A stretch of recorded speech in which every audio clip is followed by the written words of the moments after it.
Hi, guys, and welcome to this episode of AskCindy.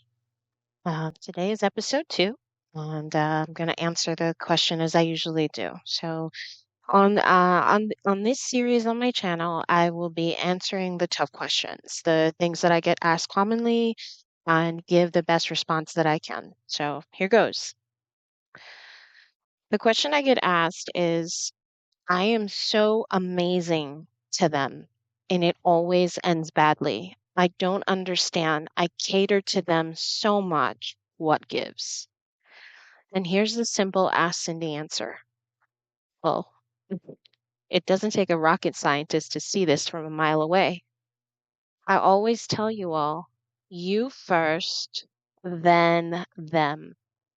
Do not overgive all this energy to someone who hasn't earned it. Pay attention to their actions. Do their actions match their words? Are you overgiving in an effort to keep them and neglecting yourself? Then that's the problem.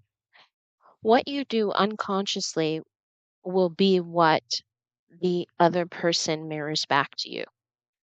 You cannot betray, abandon, reject, humiliate, or be unfair to the soul inside your body and expect a different result. This is not about fault. This is an exact mirror of what you have done to yourself in order to chase something outside of you. Non duality is very easy to understand. In fact, that's something that I can explain with ease. But essentially, what it means is your actions, your state of being, determines how you are treated. You have the power to change this so long as you understand how people mirror you in relationship. This is the reason people tell you self concept work helps. It is because you must first become aware of the behavior that is getting the same result over and over again. Then you must change this immediately, and this changes the reality. It is far easier to change yourself than it is to try and change other people. A lot of the times what we don't realize is that we do certain behaviors and we behave a certain way to try and compensate for our fears. And as a result, the energy or the underlying energy ends up being the result. So I'll give you an example. Let's say that you ultimately have unresolved issues on betrayal and you fear betrayal deeply. So then the behavior that you will match that corresponds to people that will betray you will be that you are overly controlling. And as a result, that lack of trust, because you're overly controlling, will then result in you being romantically attracted to people that will betray you over and over and over again until you realize you're the constant. And so then again, I say this from the deepest part of my being. This is where your self concept work comes in.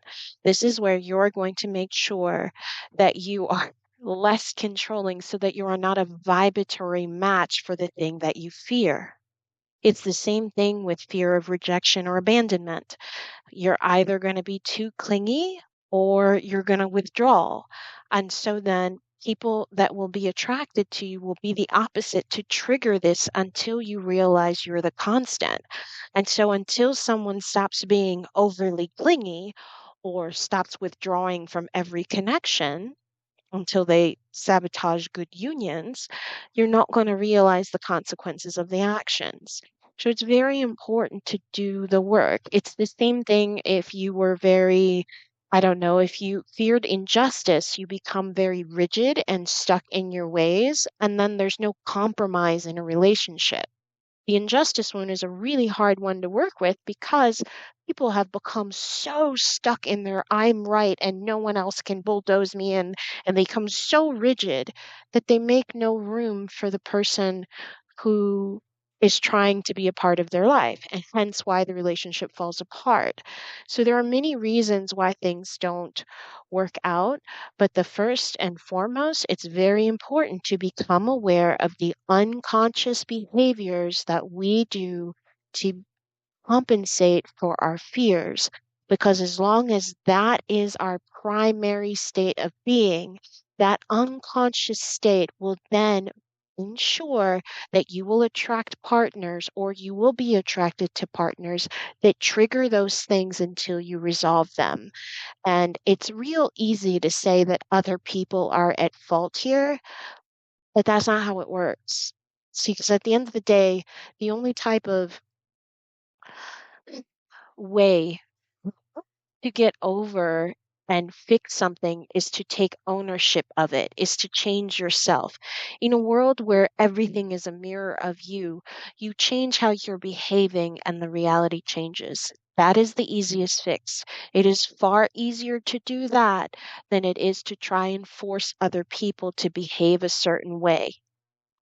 It's you who must change, and then the mirror will work accordingly. This is law according to Corinthians, according to what love is. And love is a mirror, and it will always mirror you and the way that you're behaving. That's determining your attraction. So work on these things. Thanks for listening.